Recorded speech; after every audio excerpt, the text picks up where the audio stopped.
에스겔 43장입니다. 성전지대를 다 둘러보고 바깥들 동문으로 나와 담을 측량한 후에 다시 동문으로 인도를 받은 에스겔은 놀라운 광경을 보고 얼굴을 땅에 대고 엎드립니다. 성전을 파괴하고 떠나셨던 여호와의 영광이 동쪽에서부터 와서 동문을 통해 성전 안으로 들어가십니다. 환상 안에서 새 성전이 완공됐음을 전제합니다. 당신 성소를 영원토록 이스라엘 가운데 세우시겠다는 약속이 성취됩니다. 묵상 포인트입니다.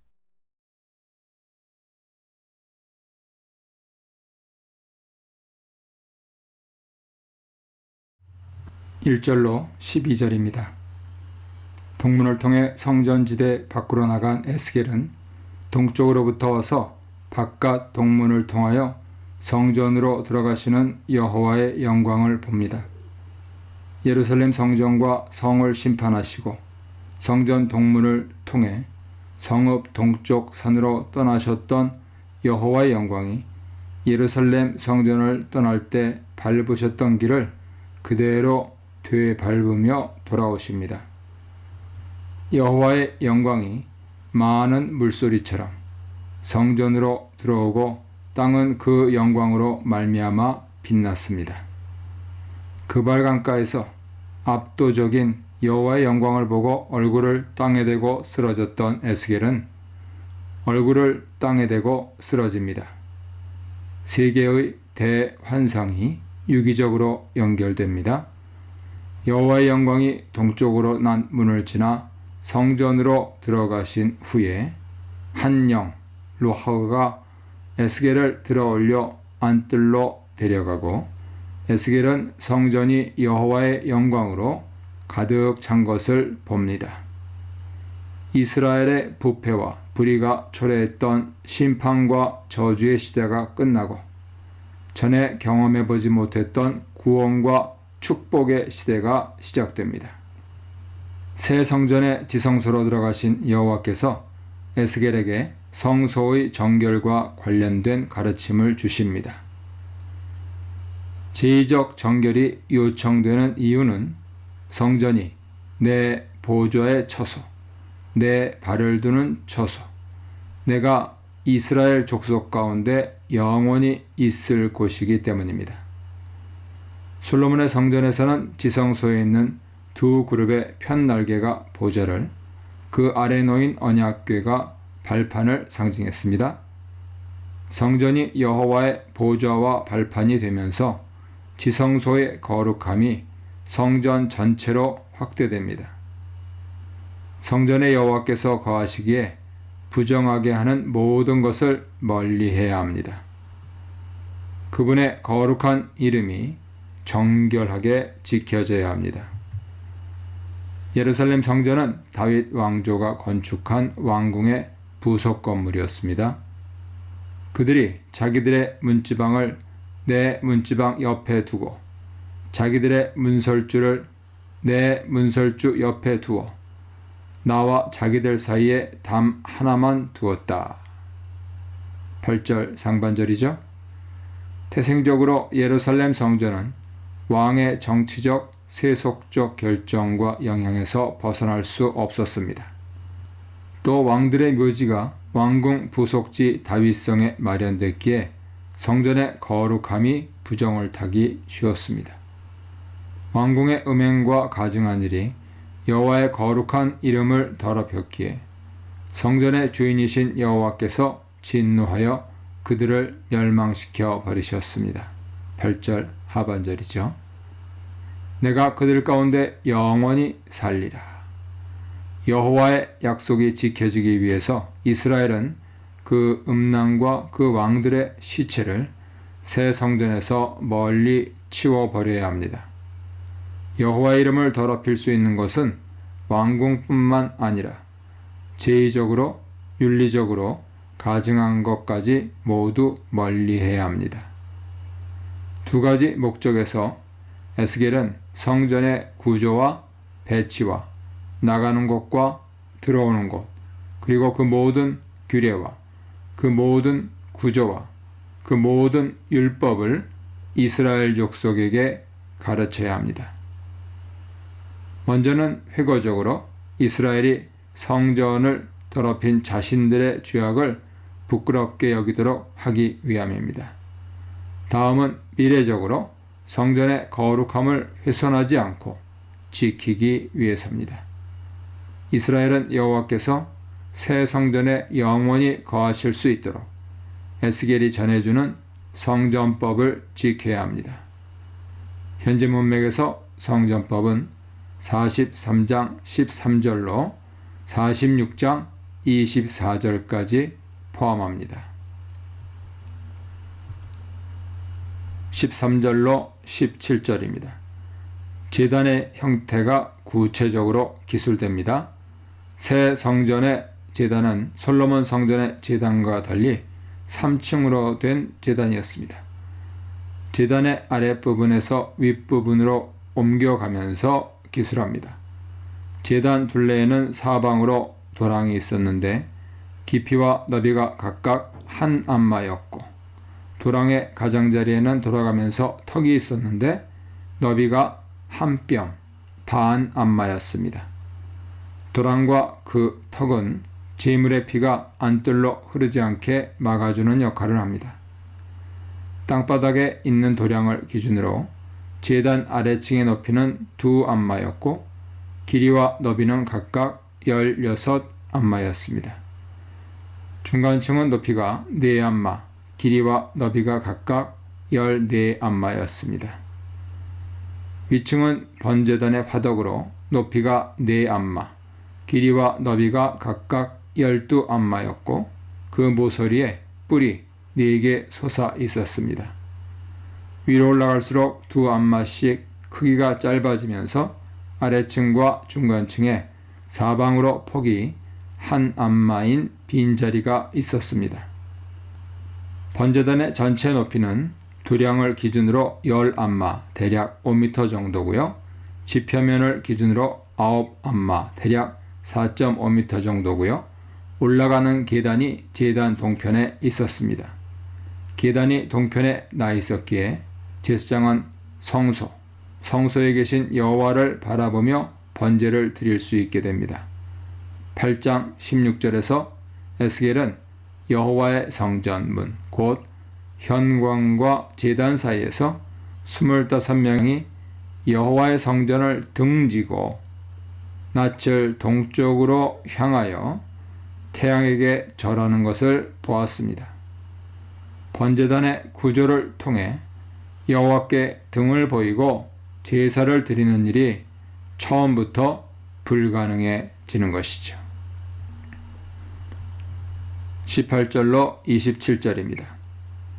녹같이 빛난 사람이 여호와를 대신하여 제단의 규례에 관한 여호와의 가르침을 에스겔에게 전달해 주는 것 같습니다.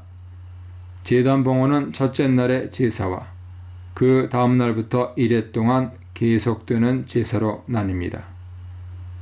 19절로 21절은 첫째 날에 관한 가르침으로 그 과정을 3단계로 기술합니다. 먼저 에스겔은 속죄제물로 수송아지 한 마리를 사독의 자손 레위 사람 제사장에게 내줘야 합니다. 레위 제사장들은 아마도 안뜰로 들어가는 북쪽 대문 현관에 있는 상에서 제물을 잡았을 것입니다. 둘째 단계는 에스겔이 직접 수행합니다. 에스겔은 아마도 제사장들이 잡은 속죄 제물의 피를 모아 제단의 4뿔과 아래층 4모퉁이와 사방 가장자리에 발라 제단을 깨끗하게 하고 속죄해야 합니다. 아직 사용하지도 않은, 따라서 부정해지지도 않은 제단을 왜 정화하고 속죄하는지는 달리 언급되지 않습니다. 셋째로 에스겔은 수송아지의 잔해를 성전의 정한 처소, 곧 성소 밖으로 가져가 불살라야 합니다. 여호와께서 성전으로 돌아오셨기에 성전은 거룩한 곳이 됐습니다. 22절로 24절은 둘째 날에 관한 말씀입니다. 첫째 날처럼 제단을 정결하게 해야 하는데 속죄 제물로 수송아지 대신 흠없는 순념소가 드려집니다. 수송아지의 피를 발라 제단을 정결하게 했던 것처럼 순념소의 피로 제단을 정결하게 해야 합니다. 첫째 날과 달리 둘째 날의 예식은 속죄 제물을 드리는 것으로 끝나지 않습니다. 정결 예식을 마친 후에 흠없는 숫송아지와 흠없는 순양으로 번제를 드려야 합니다. 둘째 날부터는 속죄제와 번제가 함께 드려지는 것이죠. 에스겔이 숫송아지와 순양을 여호와 앞에 바치면 제사장들은 그 위에 소금을 뿌리고 여호와께 번제물로 드려야 합니다. 레위기 2장 13절에 의하면 모든 소제물에 소금을 쳐야 하죠. 둘째 날의 예식은 1회 동안 계속됩니다. 1회 동안 매일 속죄제물로 염소를 드려 제단을 정결하게 하고 숫송아지와 순양을 번제로 드려야 합니다. 첫째 날과 그 다음 날부터 1회 동안 진행된 제단의 봉헌 예식이 여호와의 가르침과 약속으로 끝을 맺습니다. 제8일은 둘째 날부터 시작하는 1회 동안의 예식이 끝난 다음 날입니다. 속죄제와 번제를 1회 동안 드린 후에 제단이 여호와에 의해 받아들여집니다. 이스라엘은 이제 봉헌된 제단에서 번제와 감사제를 드리고 여호와께서는 이들의 제사를 기쁘게 받으십니다.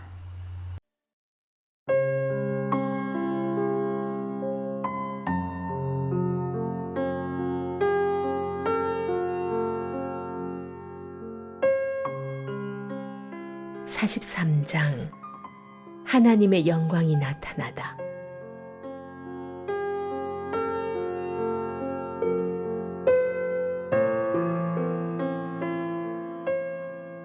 그 사람이 나를 동쪽 문으로 데리고 갔다.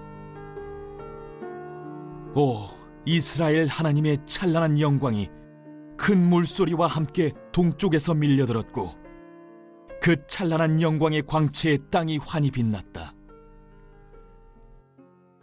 이는 그분께서 도성을 멸망시키러 오셨을 때 내가 보았던 것과 같은 모습이었다. 또 전에 그발 강가에서 본 것과도 같은 광경이었다. 이번에도 나는 얼굴을 땅에 대고 엎드렸다. 하나님의 찬란한 영광이 동쪽 문을 통해 성전 안으로 쏟아져 들어왔다.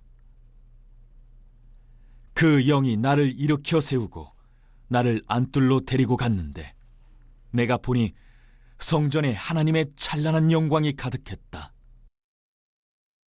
그 사람이 내 곁에 서 있는데 성전 안쪽에서 누군가가 나를 향해 말하는 소리가 들려왔다.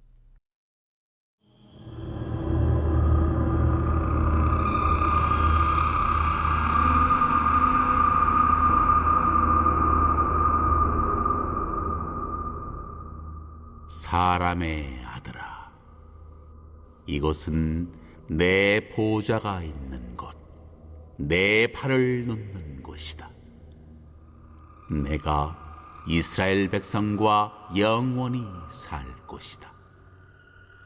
다시는 이스라엘 백성과 왕들이 장려짓을 하거나 길가에 산당을 세우고 우상으로 내 거룩한 이름에 먹칠을 하는 일이 없을 것이다.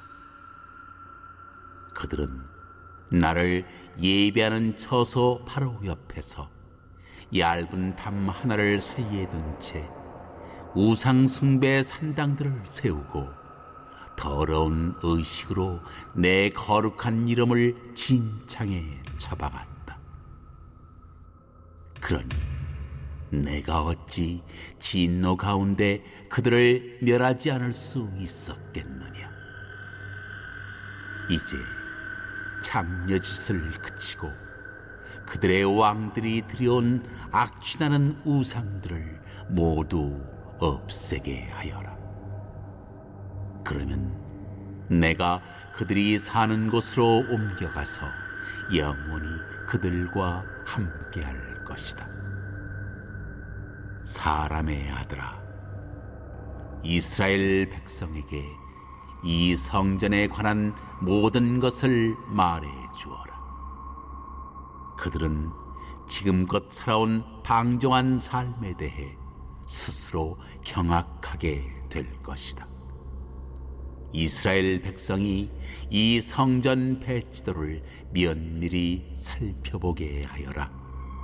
그들이 가던 길을 멈추게 될 것이다. 성전 전체 도면, 입구와 출구, 비율, 규정과 법도 등을 다 보여주어라. 그들이 볼 수 있도록 그림을 그려주어 도안과 그 의미를 이해하게 하고 그 취지대로 살 수 있게 하여라. 이것이 성전의 법이다. 성전이 산 정상에서 빛을 발하면 그 주변 전체가 거룩한 땅이 된다. 그렇다.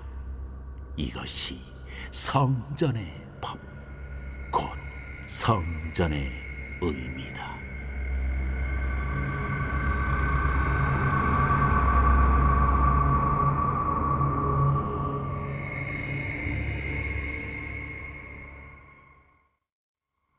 길이가 53cm인 긴 자로 잰 제단의 치수는 이러하다.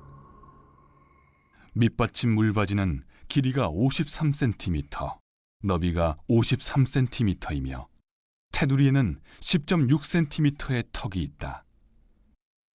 제단의 높이는 밑받침부터 첫째 선반까지 1.06m이며 너비는 53cm다. 첫째 선반부터 둘째 선반까지의 높이는 2.12m, 너비는 53cm다.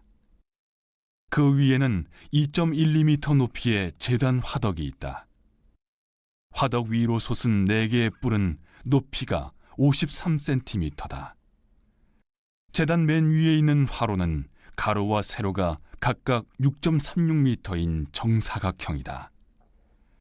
윗선반도 강면이 7.42m로 정사각형이며 테두리의 턱은 26.5cm, 물바지는 너비가 53cm다. 제단의 계단은 동쪽으로 나 있다. 그 사람이 또 내게 말했다. 사람의 아들아, 주 하나님께서 말씀하신다.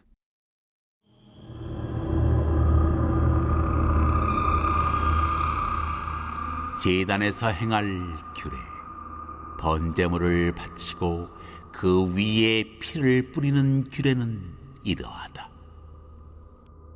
속죄 제물로 수송아지 한 마리를 제사장에게 가져오되 내 앞에 나와서 나를 섬기는 사독 가문 출신 레위인 제사장들이 가져오게 하여라.